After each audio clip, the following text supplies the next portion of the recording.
where in the last hour, a senior Hamas official has told the BBC that any negotiations or engagement with Israel are pointless while the current blocking of aid into Gaza continues. It comes after Israel's Security Cabinet approved a plan to greatly expand the offensive against Hamas in Gaza, with tens of thousands of recruits being called up. The EU says it fears the plans could lead to more casualties and suffering, and the United Nations Secretary has also expressed his concern. Let's speak to our Middle East correspondent, Yolande Knell, who's in Jerusalem.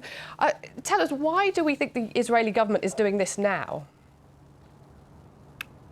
Well, really, this is quite an extraordinary escalation that the Israeli government has announced. It said for the first time, really, that it could well stay in all of Gaza, in effect, occupying it, that is the current strategy. What it's trying to do at the moment is to put pressure on Hamas, really to destroy it and to try to bring back by force the remaining hostages that it's holding. It's thought that up to 24 could still be alive and held in the Gaza Strip.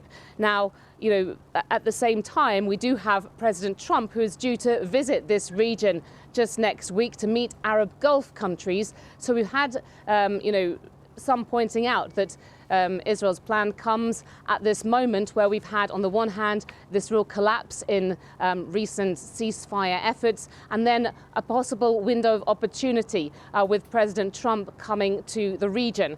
And so that's why Israel seems to have made this plan and laid it out right now. It will take some time to implement, to call up all of those reservists and to get them into place. And there is, of course, the suggestion that's coming particularly from the US and from Israeli voices too, that this could be a moment for some new sort of innovation. But then we've got from this senior Hamas official, a reminder that we're at the moment more than 2 months into a situation where all aid has been blocked going into Gaza by Israel. We've got these warnings coming out on a daily basis of how the humanitarian situation in Gaza is deteriorating. Warnings too that starvation as a method of warfare is, in itself, a war crime, and that Hamas really trying to put its own pressure here to get some action on aid being allowed back into Gaza. Do you get a sense of how widely supported this is by people in Israel for the country to expand its military operation in Gaza?